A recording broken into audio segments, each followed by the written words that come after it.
Honey, the sweet, sticky liquid gold that never goes old.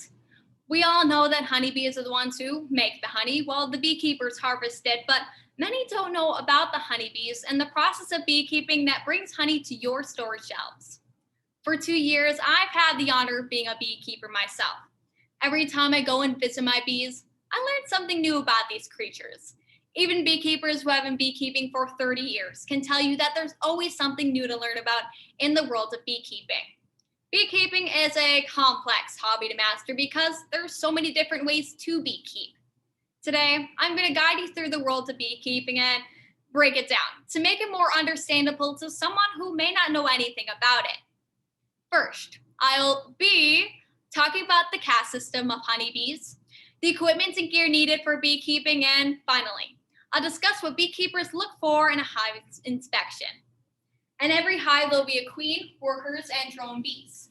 Each caste of bee has different attributes that make each other, well, different. In a honeybee hive, there's only one queen, and she's the mother to every bee in the hive. Although she is the one who lays the eggs, she is not the one who cares for the young. She is much too busy in laying eggs to feed the baby bee larvae. She is so busy, in fact, that she isn't able to clean herself. The worker bees do that for her. The queen bee can live up to 2 to 5 years and will spend the majority of her lifespan laying eggs. The queen, according to the book Beekeeping for Dummies, is capable of producing more than 1,500 eggs per day at 30-second intervals. This baby-making machine is laying more eggs than her own body weight. Isn't that crazy? The worker bees are also quite interesting. Every worker bee is female, so when you pick up a jar of honey from the store, you can thank these working ladies. The worker bees also have different jobs, depending on how old they are. Some jobs are cleaning the hive, working in the nursery, tending to the queen, and go grocery shopping for some nectar and pollen. The worker bees are also the bees that help build the hive and guard the hive against intruders. Now, you may have been wondering what a drone bee is. The drone bee is the male bee of the hive, or in my words, the couch potato of the hive. The University of Arkansas's agricultural program states that the only function of a drone is to fertilize a young queen bee. So essentially, the drone's sole purpose in life is to mate. They don't clean, they don't guard the hive, they don't make honey, they're just kind of, well, there. The worker bees live an unfortunate life. You see, after a drone bee fulfills its purpose of mating with the queen, it dies. And if he so happens to live until the fall season without dying, the lady workers of the hive will kick him out, leaving him there to die due to the elements. Harsh. Now that we have a basic understanding of each caste of bee, we can now talk about the equipment and gear needed for the beekeeping process. The gear used by beekeepers, the classic white suit and gloves. The reason the suit is in white in color is because lighter colored clothing is calmer for honeybees. Also, from personal experience, on a hot day, that suit can get quite sweaty. Now, some beekeepers don't wear any gear at all. They go into their hive with casual clothing, no gloves. It all depends on how comfortable a beekeeper is with their bees. It is suggested, though, that if somebody is a new beekeeper, that they should wear the suit and gloves. Because if they were to be holding a frame of bees and get stung on the hand, they may just drop the frame out of shock, causing even more bees to be angry. Yikes. A worker bee must also be aware of their hygiene. The website Hobby Farm states that honeybees are very sensitive to smells. Human body odor tips them off as a potential intruder and can smell foul to the sensitive bee. Bees also do not appreciate if you cover up your scent with strong perfumes or colognes. The same can be said about humans. I hate the smell of BO. You hate the smell of BO. We all hate the smell of BO. And nobody loves the kid at the back of the bus who was spraying Axe body spray. That's just an easy way to make a lot of people angry. Bees communicate by their sense of smell, so their sense of smell is even stronger than our own. By smelling like BO or perfume, you just increase your chances of being stung.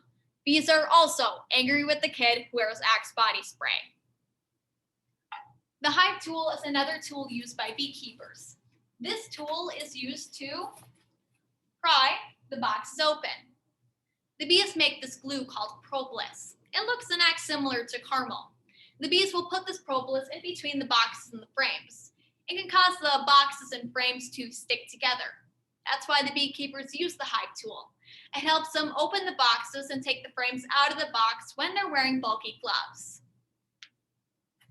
The smoker is another tool used by beekeepers. Dry debris such as pine needles and leaves are put into this contraption, and by adding some airflow, you can create a steady stream of smoke. Bees communicate by pheromones, so when there's an intruder in the hive, they will release this kind of code red smell or pheromone to the rest of the colony.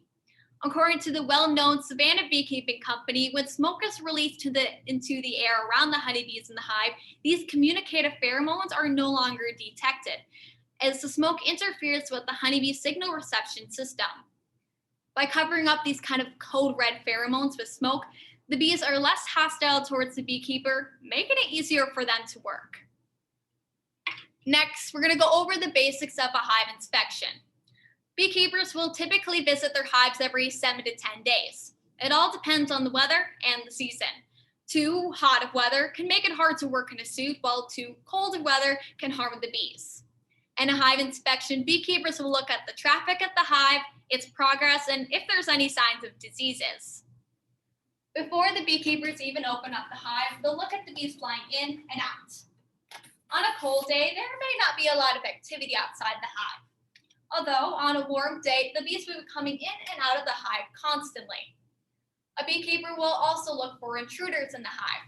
Sometimes wasps or bumblebees will try to enter the hive. Most of the time, they're unsuccessful because the lady workers will scare them off. However, if multiple intruder insects are entering into the hive with ease, that may indicate that there's a problem within the hive. Next, the beekeeper will open up the hive and look at the progress. They'll look at each frame and see how much nectar and pollen has been collected. They'll also look at how much wax comb or honeycomb has been built up. The wax comb is what the bees use to store their honey, nectar, pollen, and larvae. How much honeycomb is built up can determine how much the bees can store.